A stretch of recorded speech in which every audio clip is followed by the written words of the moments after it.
sa Colombia nabura dahil sa pagguho ng lupa. Inilikas na ng mga otoridad ang mga residente patungo sa evacuation site. Ang update sa balitang yan aming ibabahagi maya-maya.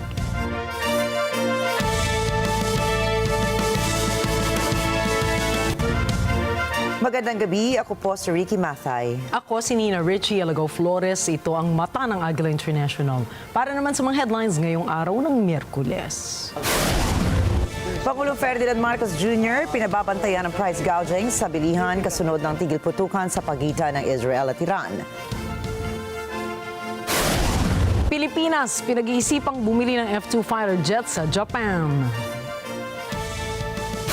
US President Donald Trump pinatataas ang defense spending goal ng NATO. Kasiyahan sa Fête de la Musique sa Paris, France na uwi sa kaguluhan. At mga fans nagsa ang kalsada ng Oklahoma City para sa Thunder's Victory Parade.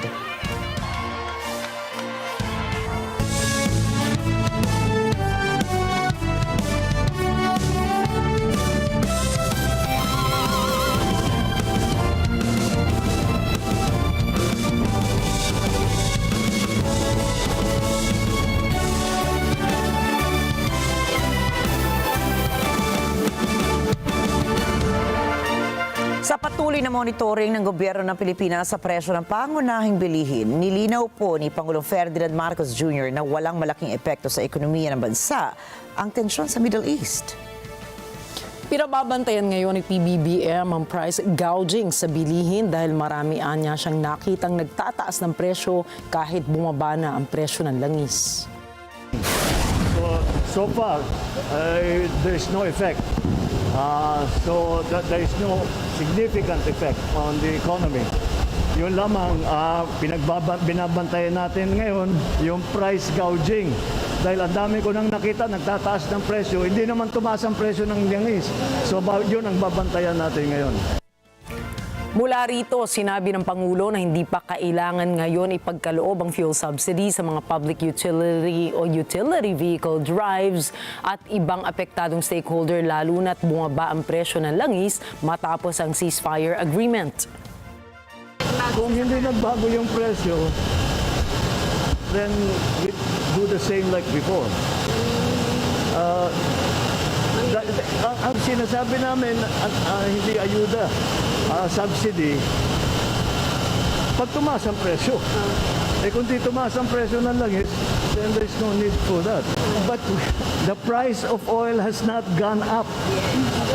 So we do not need to talk about the subsidy yet. The price of oil has not gone up. It went up for one day, then it came back down.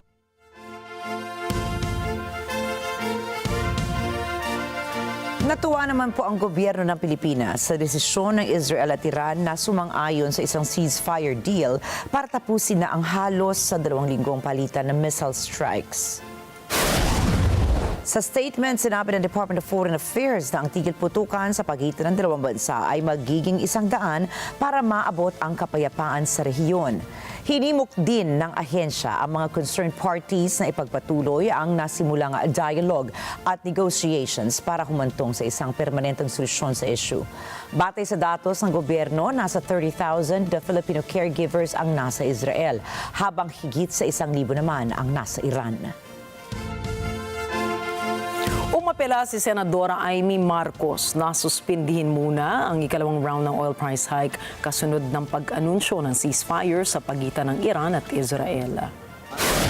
Kasunod din kasi nito ang pagbaba ng presyo ng crude oil sa average price na $69 per barrel. Ayon sa Senadora, dapat maghandaan ng pamahalaan ang magiging epekto ng tensyon sa gitnang silangan sa ekonomiya ng bansa, lalo na pagdating sa presyo ng mga produktong petrolyo.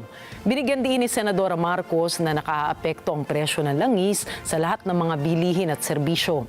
Kaya dapat anyang maging maingat sa pagtakda ng presyo ng mga produktong petrolyo, lalo na ng diesel na direktang nakaaapekto sa food supply ngayong tag-ulan. Hindi na po magpapatupad ng price hike sa mga dilatang sardinas, ayon po yan mismo sa Department of Trade and Industry o DTI. Sa isang pahayag, sinabi ng ahensya na napagkasunduan na nito at ng mga miyembro ng Cancer Deans Association of the Philippines na pananatilihin ang kasalukuyang suggested retail price ng dilatang sardinas. Sa report, planong itaas at 24 pesos ang kasalukuyang 21 pesos na presyo ng 155-gram canned sardines dahil sa tumataas sa production costs. Kabilang na ang latang ginagamit bunsod ng paghina ng piso. Iginiit ng DTI, wala pang natanggap ang Fair Trade Group ng ahensya ng formal na petisyon para sa price adjustments.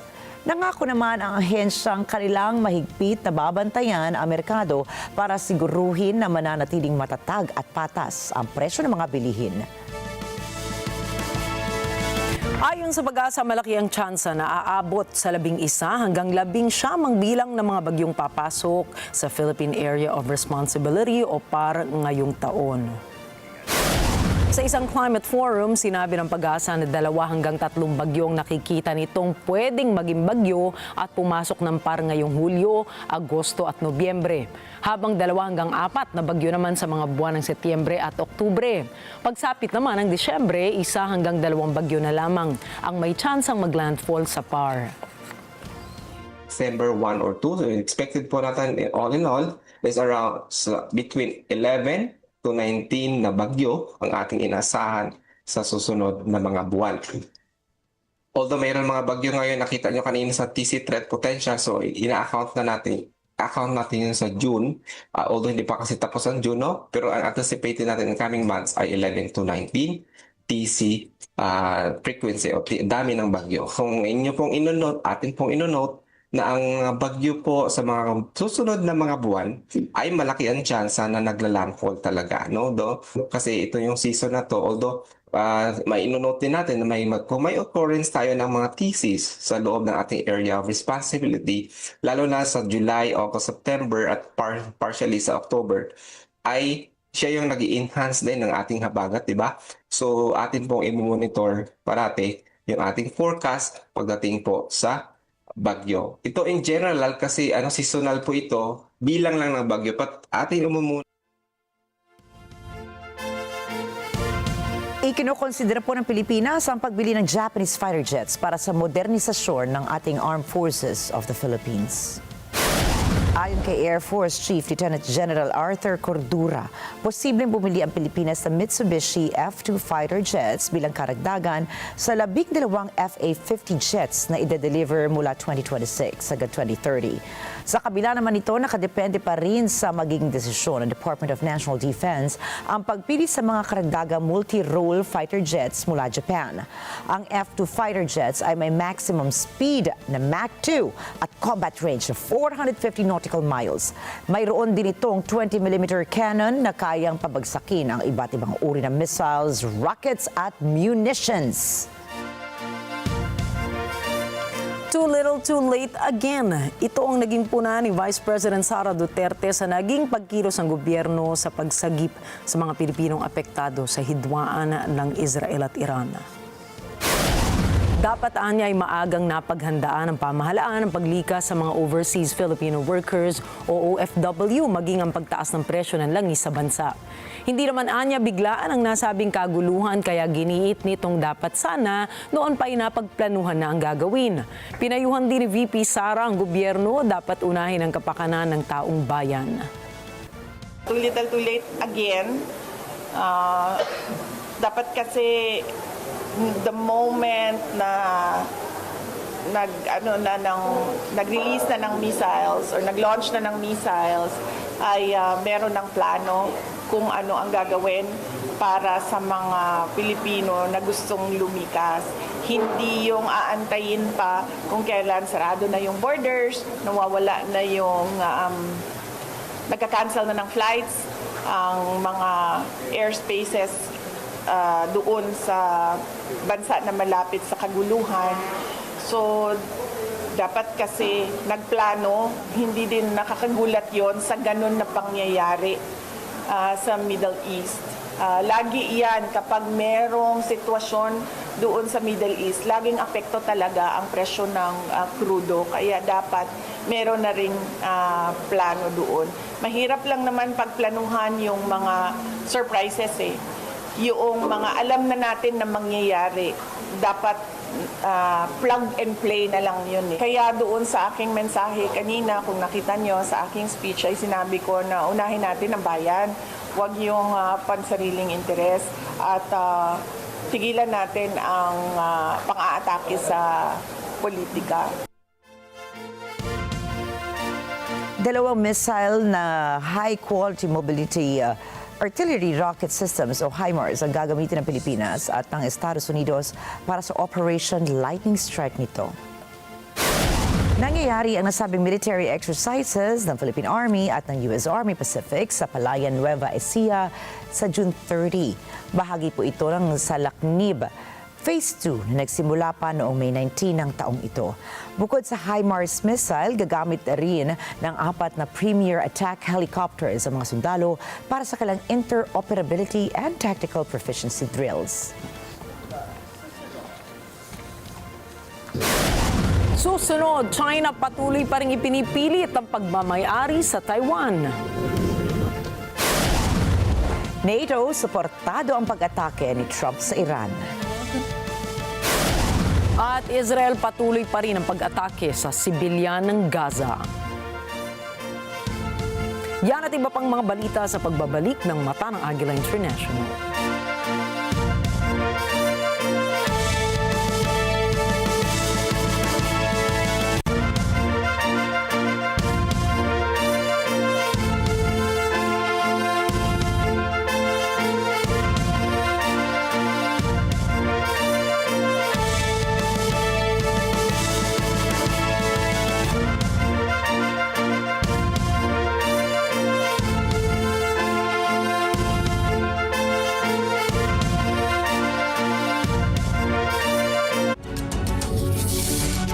When a story starts with faith, it can only grow further and stronger. As time passes by, we learn about your story. In an institution of exceptional healthcare, with genuine Christian compassion, we care about you. With a safe, secured, and sanitized environment, accompanied by a team of trusted healthcare professionals, we're built this way to serve you better. By providing affordable health services to general population, we want what's best for you. Because at New Era General Hospital, everyone matters. Sa dami ng usap-usapan, alin ba ang dapat paniwalaan? Magandang umaga, Pilipinas! Luzon, Visayas at Mindanao. Siyempre po, worldwide. Balitang may basehan, komentaryong may laman. Kasama sina Jen Subarjaga at Nelson Lubao. Tuloy ng paglilingkod bayan. Balita, komentaryo, totoo. 100%. Lunes hanggang Biyernes, alas 5 ng umaga, dito lang sa NET25. Let's net together sa NET25. Sa NET25.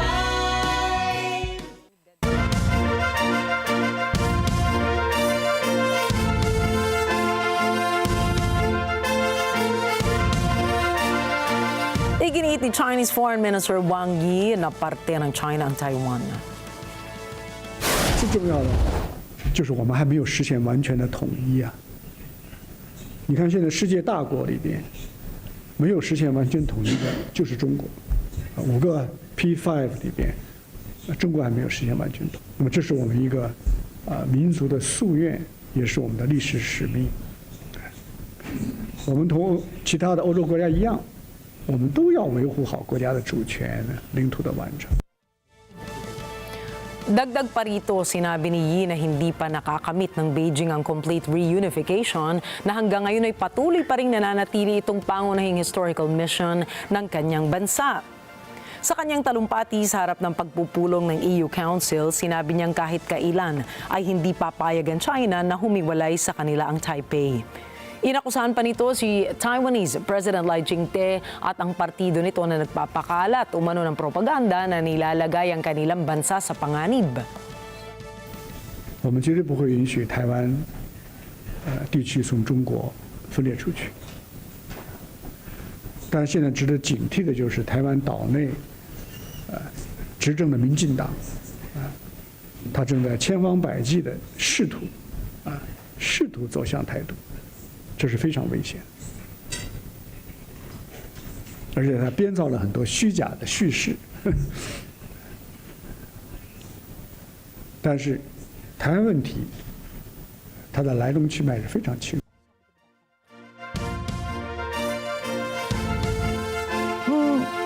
Matagumpay pong nakauwi ng Jakarta ang unang batch ng mga Indonesian na inilikas mula sa Tehran dahil sa hidwaan ng Israel at ng Iran. Ikinuwento ni Ali Murtado, isa sa 11 war evacuees na nakakatakot ang sitwasyon sa Tehran noong sila ay tumatawid ng border ng Iran at Azerbaijan. Yang terakhir saya berada di Tehran ya.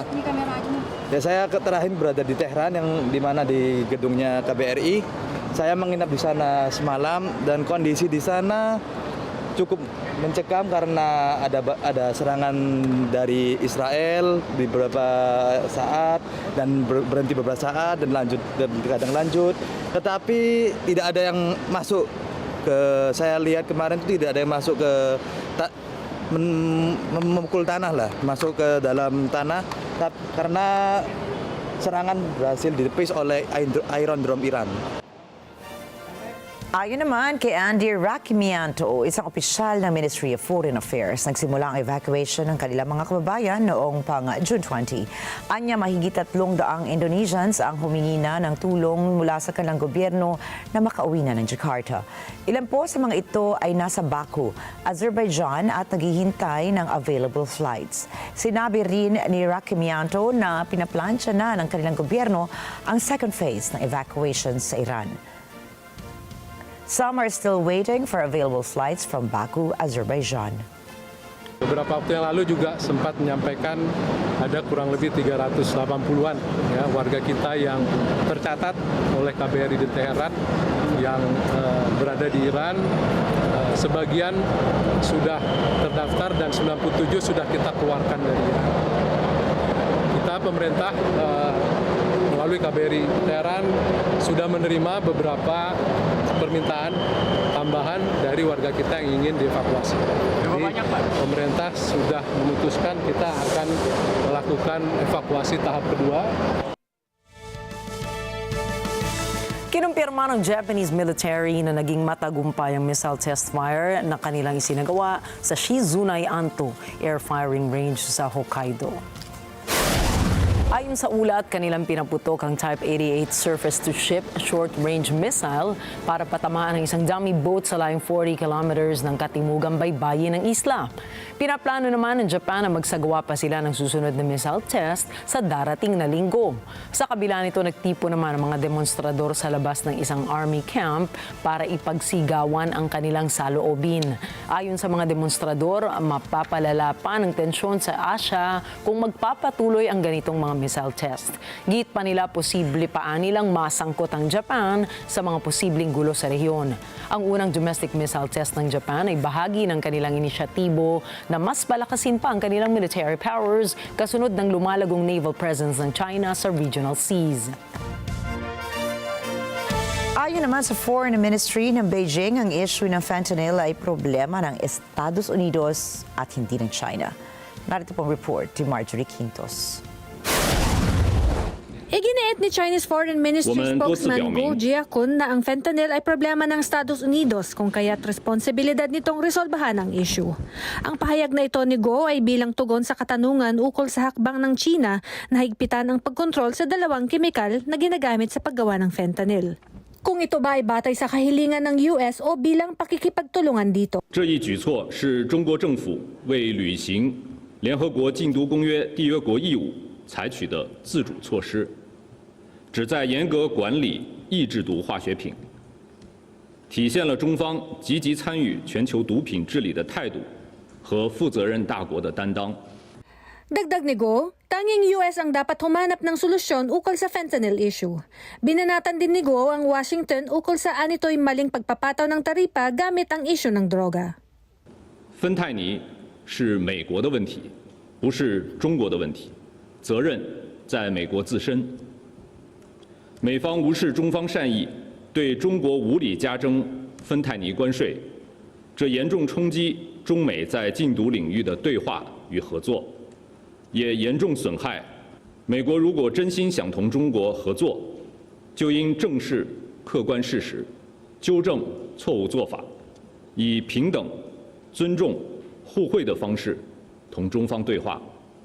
Batay sa data ng US Centers for Disease Control and Prevention, bumaba ang bilang ng fentanyl overdose sa bansa noong 2024. Ang estima ng bilang ng mga nasawi dahil sa opioid noong isang taon ay nasa 48,422, malayong mas mababa sa 76,282 noong 2023. Marjorie Quintos para sa mata ng Agila International. Trusted, connected, on point.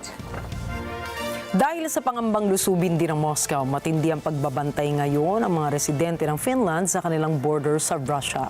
Narito ang karagdagang detalye mula kay Cherry Recolizado. Ang border na naghihiwalay sa Russia at Finland ay pinakamahaba sa Europa. Dahil sa tensyon, pinagbuti na rin ng bansang Nordico ang military reserves nito. Magiging host rin ang Finland ng bagong land command para sa NATO. Ayon kay Finnish Army Reservist Jani Lato, nais nilang maging handa para sa anumang aksyong palaban ng Moscow. This is only 16 kilometers to Russia from here, so we are that close actually, and that makes you think. So what if they decide to come to this side of the border as well, just like they went to Ukraine, without telling, or just like they came here in 1939. Gaano nga ba katotoo ang pangamba ng mga taga-Finland? Makikita sa satellite images ang paglilinis ng Russia sa Soviet-era military bases nito. Dahil sa pag-atake ng Kiev noong 1 ng Hunyo sa estratehikong bomber fleet, kabilang ang nasa Olenia airfield, malapit sa hilagang Finland, napalapit dito ang laban sa Ukraine. Ayon kay Brigadier Chris Gent ng NATO Allied Command, ito ang dahilan kung bakit pumupwesto ang alyansa sa Finland. With the accession of Finland and Sweden, NATO's area has got much bigger. The land border with Russia has got much bigger since Finnish accession, and so this headquarters, in the event that we ever moved into a conflict, this headquarters would be working alongside NATO forces in a command and control role that were deployed into the region. Humakbang na rin ang Finland tungo sa mga pag-iingat. Inanunsyo nito ang planong pagtitipon ng landmines. Binawalan nito ang Finnish-Russian dual nationals na magpalipad ng drones. Gayon din ang pagbabawal sa Russians na bumili ng property sa Finland. Samantala, ngayong linggo nagbabala ang Finnish government na nagugulo ang mobile signal sa mga rehiyong malapit sa Russia. Cherry Recolizado para sa mata ng Agila International. Trusted, connected, on point. Nagtulumpati po si Ukrainian President Volodymyr Zelensky sa summit ng NATO sa The Hague, the Netherlands. Sinabi niyang gumagamit ang Russia ng Shahed drones ng Iran para atakihin ang Ukraine. Ana Quipo para sa detalye ng balita niyan. Inakusahan ni Ukrainian President Volodymyr Zelensky ang Russia na gumagamit ng attack drones na galing ng Iran. Sa isang talumpati nito sa parlamento ng The Netherlands, sinabi ni Zelensky na gumamit ng 28,743 Shahed drones ng Iran ang Russia mula noong nagsimula ang pakikitigma nito sa Kyiv.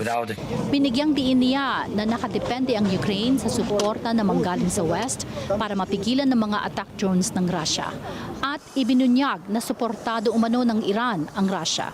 Dear friends, since the beginning of the full-scale war, Russia has used 28,743 Shahed drones. Russia could never have done this without its ties to the regime in Iran. And we in Ukraine could never have shut down most of these drones without your solidarity and the support of our partners. This fact speaks for itself. Hinikayat din ni Zelensky ang mga miyembro ng NATO na dagdagan ang kanilang investment sa defense production ng Ukraine para sa kapayapaan ng Kyiv. Nagbabala rin ito na hindi lang Moscow ang kinahaharap nila, kundi ang samahan ng Russia, North Korea at Iran. But in reality, we are not just facing Russia alone. We are facing a network of state and non-state actors that are serving the cause of aggression. This network includes Russia, North Korea, the current regime in Iran, Chinese companies. Samantala, kinondena ni Zelensky ang pag-atake ng Russia sa Dnipro na ikinamatay ng 16 katao. Sugatan sa nasabing insidente ang mahigit na 100 tao na karamihan aniya ay mga pasahero sa tren at mga bata. In the city of Dnipro, people are receiving help after a Russian ballistic missile strikes. 16 people have been killed. More than 100 have been injured right now, today. Many homes were affected, schools were damaged, and people were hurt. Even a passenger train was hit as it was simply following its route. The missile exploded right next to it. One way or another, life itself is the main target of these attacks, each one showing the true nature of Putin's war. Muli rin nagbabala si Zelensky sa NATO na posibleng atakihin sila ng Russia kung mabibigong matalo ng Ukraine ang Moscow sa digmaan. Ana Cui para sa mata ng Agila International, trusted, connected, on point. Itaas sa 5% mula sa 2% ang military spending ng NATO. Ito ang naging demand ni US President Donald Trump sa mga NATO leaders para mas palakasin pa ang defensive capabilities ng kaalyado nito.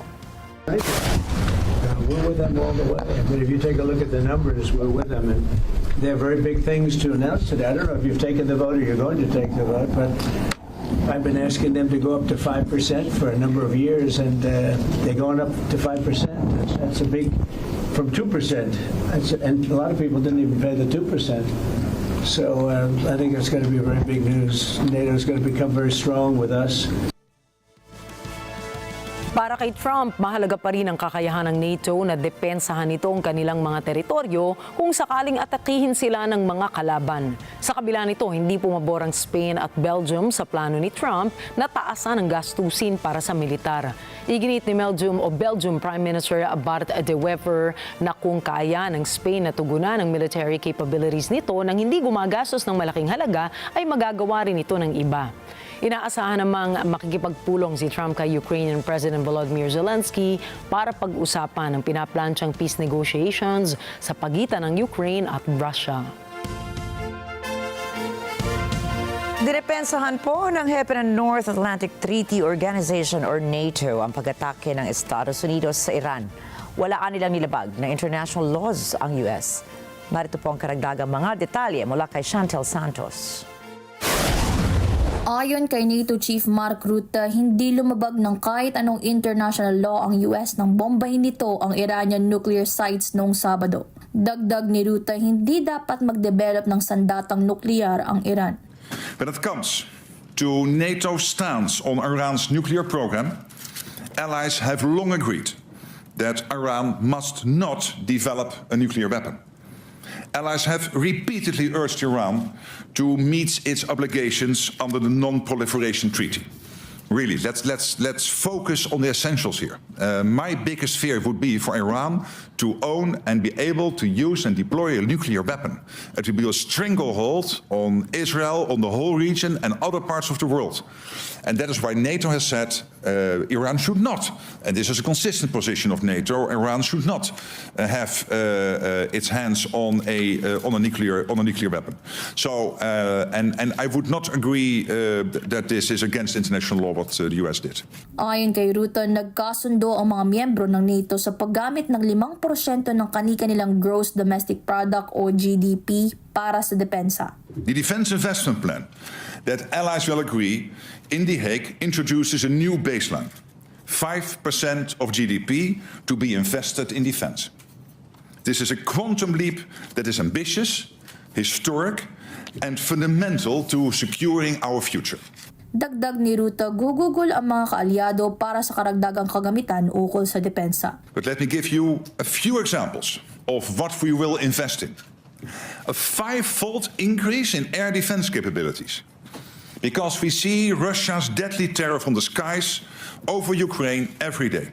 And we must be able to defend ourselves from such attacks. Thousands more tanks and armored vehicles. Because even though warfare is changing fast, we still need to be able to protect our soldiers on the battlefield and to maneuver. Sinabi rin ni Ruta na lahat ng miyembro ng NATO ay sumang-ayon sa bagong target. We are an alliance where we fight together, and if necessary, where we also suffer and die together for our collective defense. And I've always had the highest respect for Spain's contribution to NATO. They are active all over NATO territory in many missions. And Spain has also agreed with the targets. The fact is that Spain thinks they can achieve those targets on a percentage of 2.1%. NATO is absolutely convinced. Spain will have to spend 3.5% together. NATO has no opt-outs. And NATO doesn't know side deals or side deals. So that's on the particular question you ask about Spain. Ukol naman sa suporta ng NATO para sa Ukraine, sinabi ni Rutte na hindi ito natitinag. Sa katunayan, inanunsyo nito ang garantiyang pondong pansiguridad para sa Kyiv. Our support for Ukraine is unwavering and will persist. And we have, I can announce that now, new estimates showing that our European and Canadian allies have stepped up and have already pledged, where we originally would be able to announce 20 billion over the first 3 months of this year. It is now, they will provide over 35 billion euros of additional security assistance to Ukraine for the year ahead. Binigyang diin ni Rutte kung sino ang nananatiling kalaban ng alyansa at nagbabala ito ukol sa mapangwasak na pagganti sakaling atakihin ng kalaban sino man sa member states. There's widespread agreement within NATO that at this moment, today, if Russia would attack us, our reaction will be devastating and the Russians know this. But there is great worry in many circles of NATO. We have heard the Chief of Defense in Germany a couple of weeks ago and many other senior military leaders speaking about this, and also senior intelligence community people speaking about this, that between 3, 5, 7 years from now, Russia will be able to successfully attack us if we do not start investing more today. Chantal Santos para sa Mata ng Agila International, trusted, connected, on point. 44 na mga Palestino ang nasawi habang maraming iba pa ang sugatan matapos pagbabarilin ng mga Israeli forces. Ayon sa mga ulat, nangyari ang mga insidenteng ito sa nakalipas na 2 linggo. Base sa Alagao Hospital, tinanggap nilang nasa 19 na mga bangkay at 146 pang sugatan na nanggaling sa mga mamamayang nagpupunta sa aid distribution center upang humingi ng pagkain. Pinapaulanan umano ng bala at pinapuputukan ng mga tangke ng Israel ang anumang pagpupulong ng mga Palestinong kanilang nakikita na malapit sa aid distribution sites ng Estados Unidos na binabantayan naman ng Israel. Mayroon ding mga taong binabaril na lamang ng mga sundalo habang sila'y naghihintay ng pagdating ng aid trucks sa mga humanitarian corridors. Giit naman ng Israeli military, pinoprotektahan lamang nila ang supply ng harina at iba pang mga esensyal na tulong na makaabot sa mga distribution sites bago pa ito makuha ng mga magdanakaw. Kinunde na rin ng UN High Commissioner for Human Rights ang pagtrato ng Israel sa mga sibilyan. Desperate, hungry people in Gaza continue to face the inhumane choice of either starving to death or risk being killed while trying to get food. Each of these killings must be promptly and impartially investigated, and those responsible must be held to account.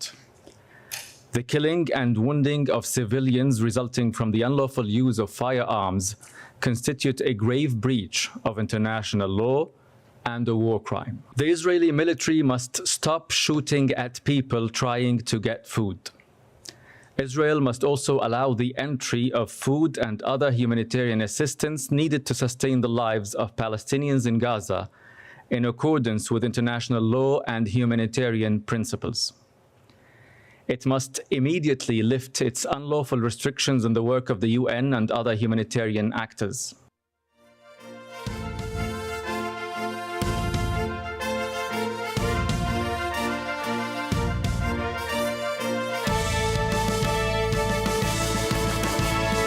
Sa kabila ng pahayag ng Israel at US ukol sa tagumpay ng pambobomba nila sa nuclear facilities ng Tehran, lumabas sa classified preliminary intelligence reports na bigong masira ng pambobomba ng Amerikang nuclear capability ng bansa. אתמול אחר הצהריים, במהלך פעילות מבצעית, הוצמד מטען על רכב משוריין מסוג פומה של כוחות החטיבה. כתוצאה מכך, הרכב המשוריין עלה באש. נשלחו כוחות חילוץ ומסוקים לנקודה, הם ביצעו ניסיונות לחלץ את הלוחמים, אך ללא הצלחה.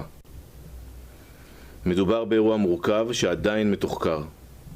לכשיסתיים התחקיר, נציג אותו קודם כל למשפחות, ואחר כך לציבור. זו החובה שלנו. פגענו ביכולות הצבאיות של המשטר האיראני, אותנו בנה לאורך שנים, במסגרת התוכנית שלו להשמדת ישראל. כל פעולות המבצע, ממכת הפתיחה ועד להשלמתו, בוצעו בסינכרון בין כל האגפים, הזרועות והחילות בצה"ל. גם בשעה זו, אנחנו שומרים על כוננות ומוכנות גבוהה להסרת האיומים מעל מדינת ישראל, ולביצוע פעולות הגנה והתקפה. Subalit, maaaring maantala lamang ng ilang buwan ang nuclear program ng Iran dahil sa pag-atake. Bagay na taliwas naman sa pahayag ni US President Donald Trump na nawasak umano ito. Base sa report na inilabas ng Defense Intelligence Agency, naharangan lamang ng strikes ang pasukan sa dalawang nuclear facilities, subalit hindi nito napabagsak ang mga istrukturang nasa underground. Ayon naman sa pagsusuri ng isang eksperto sa Intel report, nananatiling intact ang ilang mga centrifuges at inilipat naman ng Iran ang kanilang ibang uranium reserve sa ibang lokasyon bago pa man ito matamaan ng GBU-57 o mas kilala bilang bunker buster. Sinabi ng gobyerno ng Iran na gumawa na sila ng kaukulang mga hakbang para matiyak ang pagpapatuloy ng kanilang nuclear program kasunod ng pangbomba ng US sa kanilang nuclear facilities. Yeah, well, they said it was actually the report said it could have been they don't know. I mean, they did a report. I could have Pete talk to it because his department did the report. They really don't know. I think Israel's going to be telling us very soon because Bibi is going to have people involved in that whole situation. We hear it was obliteration. It was a virtual obliteration. And given the 30,000 pounds of explosives and capability of those munitions, it was devastation underneath Fordo. And the amount of munitions, 6 per location, any assessment that tells you it was something otherwise is speculating with other motives. And we know that because when you actually look at the report, by the way, it was a top secret report, it was preliminary. It was low confidence. All right, so this is you make assessments based on what you know. And it said it could be very devastating, very serious. Moderate to severe, and we believe far more likely severe and obliterated. So this is a political motive here. Was there a leak investigation? Of course, we're doing a leak investigation with the FBI right now because this information is for internal purposes, battle damage assessments.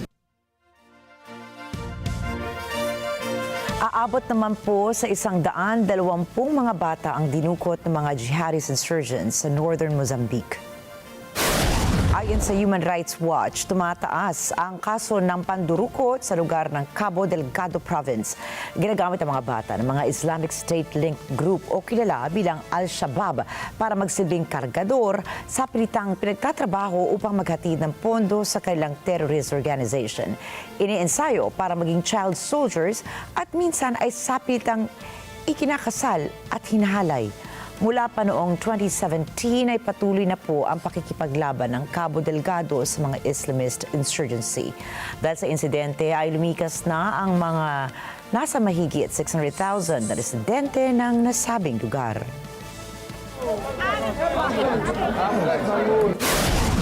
Susunod, Fête de la Musique sa France na uwi sa karahasan. Tesla robo-taxis pinaiimbestigahan ng National Highway Traffic Safety Administration. Oklahoma City Thunder Victory Parade dinumog ng mga fans. Mga detalye po ng mga balita niyan at iba pa mga balita sa pagbabalik na Mata ng Agila International.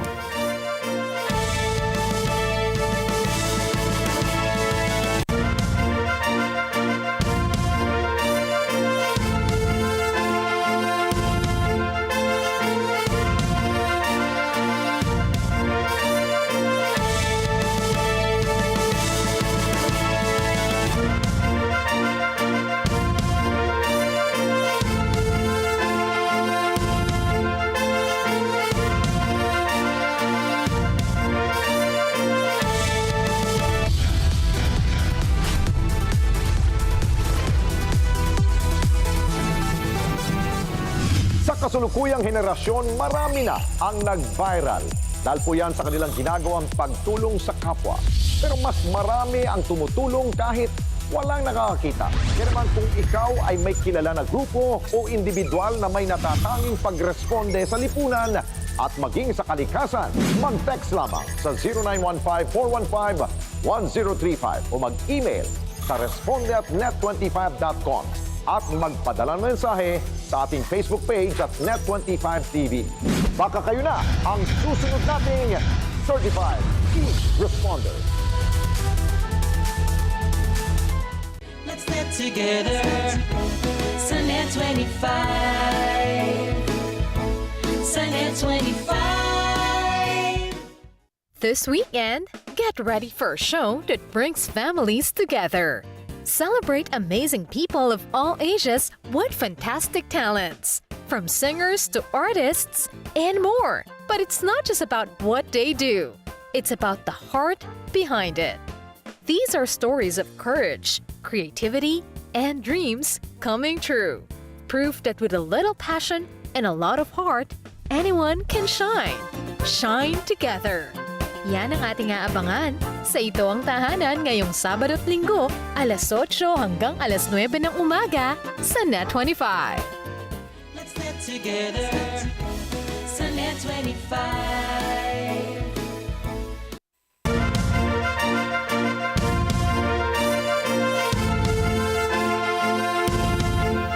Nagbabalik ang Mata ng Agila International at sa pagpapatuloy po ng ating mga balita ngayong gabi.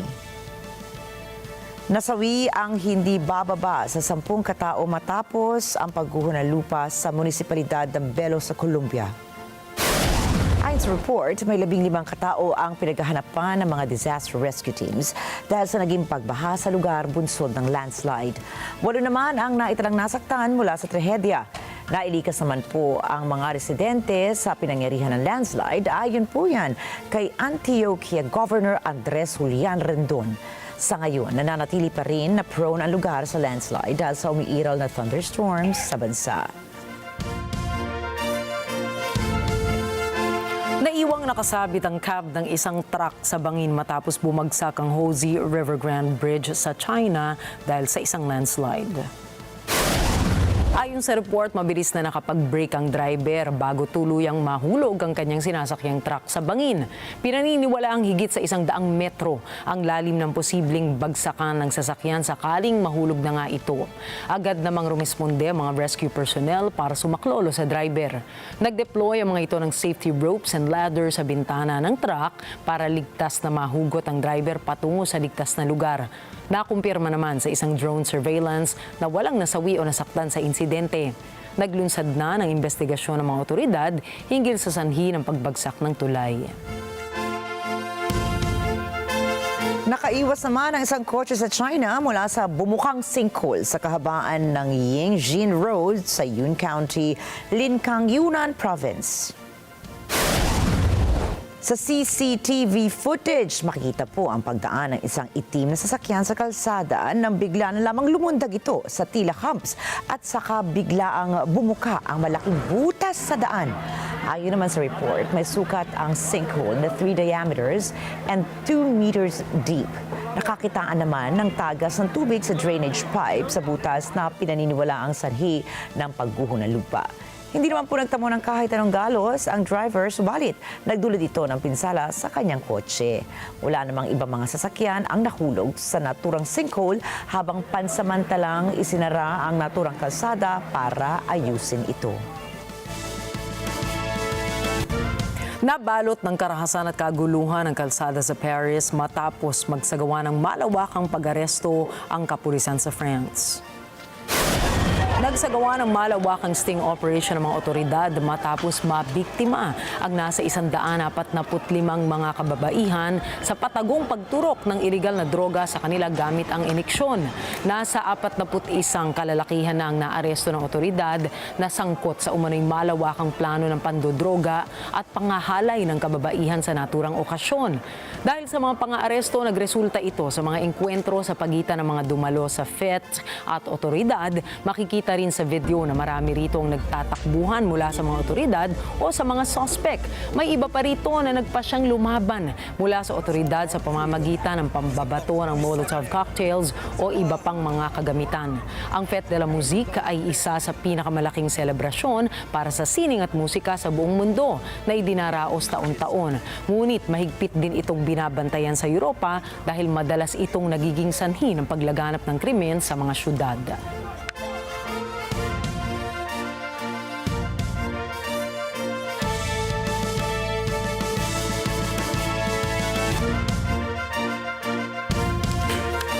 Isang preliminary U.S. intelligence assessment ang nagsasabing hindi nawasak ng airstrikes ng Amerika ang kakayahang nuklear ng Iran. Ayon sa pagsusuri, ilang buwan lang ang iniatras ng programang ito. Narito ang report ni Thomas Eyelikeness. There are questions about the success of last weekend's U.S. airstrikes on Iranian nuclear facilities. According to a CNN report, U.S. intelligence says the bunker-busting bombs did not destroy the core components of Tehran's nuclear program. CNN cites 3 people who have been briefed on the bombing mission. Now, that's in contrast to what President Donald Trump boasted about on the weekend. Iran's key nuclear enrichment facilities have been completely and totally obliterated. At a UN Security Council meeting Tuesday, even Dorothy Shea, the U.S. ambassador to the United Nations, stopped short of calling the mission a complete success. This is what she told the meeting. A U.S. precision operation effectively fulfilled our narrow objective to degrade Iran's capacity to produce a nuclear weapon. So this is what we are hearing, depending on who's speaking. Ambassador Shea is saying Iran's nuclear program has been degraded. Trump says it's been completely obliterated. And the preliminary assessment from U.S. intelligence suggests the program has been set back by just a couple of months. According to the report, which was produced by the Defense Intelligence Agency, the strikes sealed off entrances to 2 of the facilities. But according to a person familiar with his findings, the blasts did not collapse underground buildings. The Washington Post reports that means some centrifuges still remained intact after the attacks. The White House says the intelligence assessment is flat out wrong. For its part, Iran has consistently denied trying to build nuclear weapons. Trump has lashed out at media reports suggesting the bombings have been less effective than he claimed, accusing what he calls the fake news media of trying to demean his administration. Thomas Eyelikeness, Bataan ng Agila International. Trusted, connected, on point.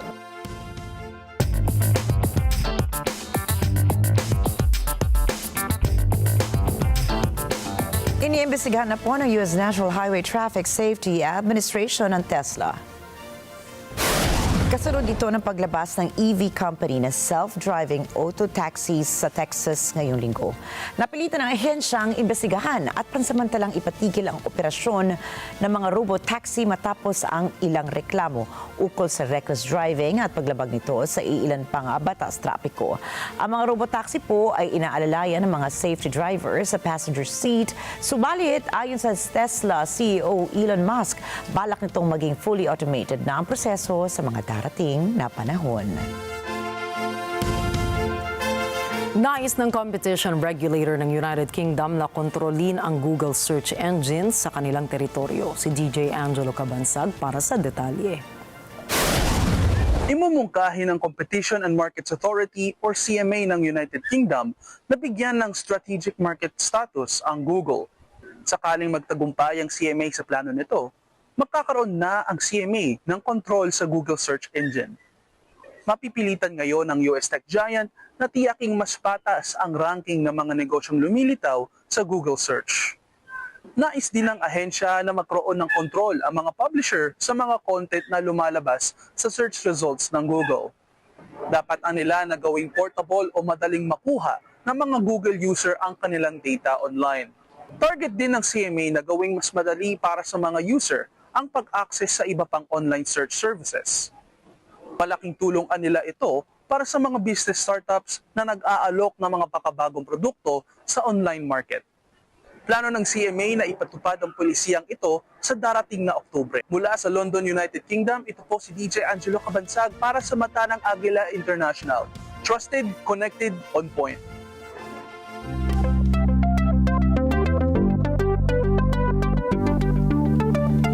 Inilabas na po ng Rivera C. Rubin Observatory sa Chile ang mga larawan ng kalawakan na kanila pong nakunan mula sa tinaguriang world's largest digital camera. May equipped itong advanced 8.4-meter telescope at pinapagana ng malalakas na data processing systems. Ganito po kinakaya ng Rubin Observatory na kumuha ng mga larawan sa deep space. Ilan sa mga larawan na nakunan ng observatory ay ang panoramic view ng Virgo Galaxy Clusters at ang Trifid and Laguna Nebulae. Sa loob kasi ng 10 oras ay kayang makakuha ng Rubin Observatory ng mga larawan ng milyong mga bituin at asteroids sa kalawakan. Levanten la mano y les van a llegar. Okay, well, Rubin's a survey, so we're changing fundamentally how we attack problems. We're providing a lot of statistical information. So rather than the usual, I'll take a couple of observations and I'll write a paper. No, I'll give you 1 million galaxies. I'll give you 1 million stars, or 1 billion even, because we have them, 20 billion galaxy measurements. So it's going to really change and challenge the way people work with their data. And so, I think this is just going to be unbelievable. But the most important thing, and the thing that we're all going to be waiting for, is that variable sky and all the things we didn't expect. So I think that's going to be the big thing. The Rubin Project. Sa tulong na rin ng National Science Foundation at ng U.S. Department of Energy, isa ang Rubin Observatory bilang isa sa mga powerful asteroid tracking tools na pinuo. Ang observatory po ay matatagpuan sa tuktok ng Cerro Pachona sa Central Chile.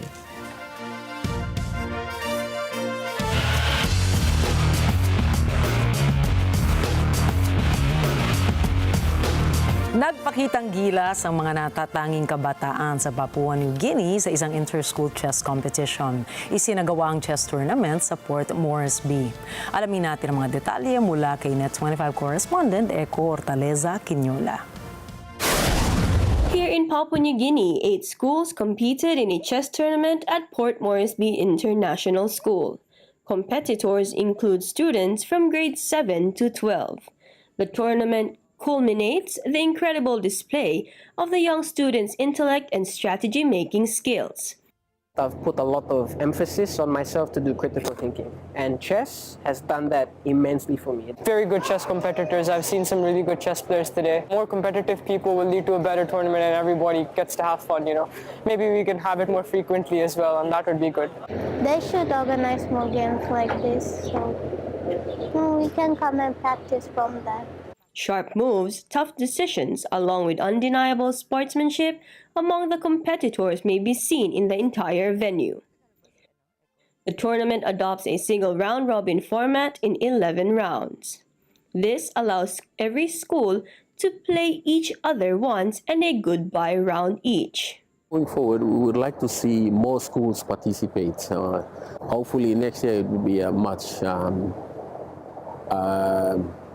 bigger number in terms of the numbers of schools. So yeah, If you play chess, please do reach out to us, and we will certainly help you to get better and also help you create a club if you are planning to organize a chess club in your area. Well, all I can say here is it's a team effort, and individually, individual players are doing very well. In all competitions, you always have the best. I mean, you rank them down from the best to the least. And so he organized it in that way whereby each team player had to play every school or every team that was present. So I think it was organized well. From Port Moresby, Papua New Guinea, Eko Hortaleza Quinola for Matalang Agila International. Trusted, connected, on point. Kinumpirma na po ng Indiana Pacers na nagtamo ng torn right Achilles tendon si Tyrese Haliburton. Kasunod ng kanyang paglalaro sa Game 7 ng NBA Finals, sa inilabas na statement ng koponan ngayong araw, nakasaad ditong sumailalim sa MRI ang Indiana star at lumalabas na apektado ang Achilles tendon ng kanyang binti. Sa kasalukuyan, hindi pa malinaw kung gaano kahaba ang gugugulin ng bagitong star at kung tuluyan din siyang makababalik pa sa paglalaro sa susunod na season. Batay sa kasaysayan ng NBA, maraming mga kilalang players ang dumanas na ng Achilles injury at umabot ng hanggang 12 months ang kanilang recovery mula sa araw ng surgery. Gayunpaman, marami rin sa kanila ang tuluyang nakababalik naman sa paglalaro ng basketball matapos ang matagumpay na operasyon. Bumaha ang suporta ng mga fans sa mga kalsada ng Oklahoma City kung saan isinagawa ang Victory Parade ng Oklahoma City Thunder bilang selebrasyon ng kanilang pagkapanalo bilang World Champions sa NBA Finals.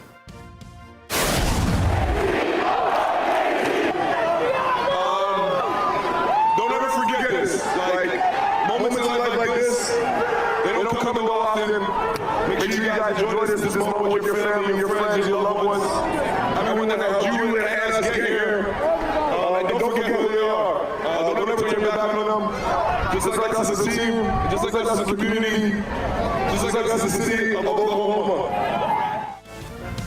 Hindi napigilan ng mga players ng Thunder na bumaba sa kanilang bus upang makisalamuha sa crowd na matagal na oras ding naghintay sa initan para sa okasyon. Ito na ang ika-4 na overall title na nakuha ng koponan sa kahabaan ng kanilang franchise at ang unang title na kanilang nakamit bilang Oklahoma City Thunder.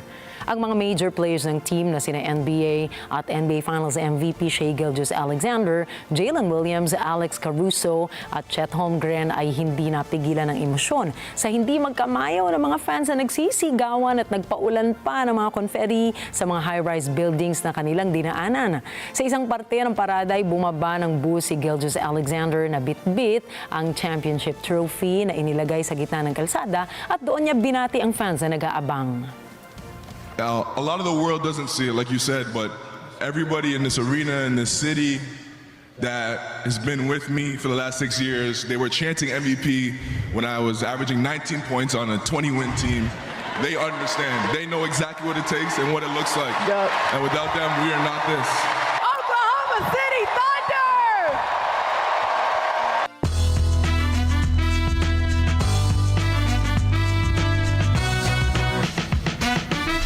Star-studded naman po ang European premiere ng pelikulang F1 sa London.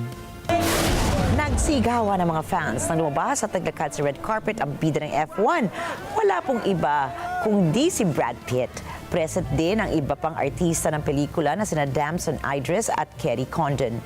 Lalo naghiyawan naman ang mga tao sa tuwa ng akbayan ni Tom Cruise si Pitt para ipakita ang suporta nito sa kaibigang aktor. Nagpunta rin ang British singer-songwriter na si Ed Sheeran at Hollywood actor na si Patrick Schwarzenegger sa premiere night. Kasama nila sina Joseph Kosinski at Hans Zimmer, direktor at composer ng nasabing pelikula. Dumalo rin si Formula 1 boss Stefano Domenicali. Ipalalabas po sa buong mundo ang pelikula ni Pitt ngayong June 25. Ginampanan niya ang role ni Sonny Hayes, isang racer for hire na bumalik lamang sa Formula 1 para tulungan ito. Magiging mentor po siya ng rookie driver na si Joshua Pierce na ginampanan naman ng snowfall star na si Idris.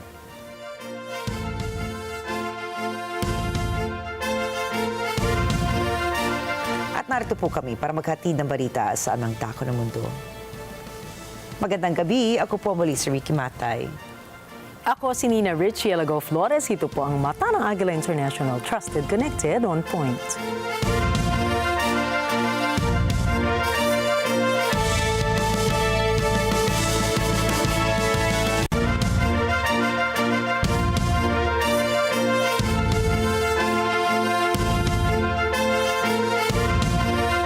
This program is supported by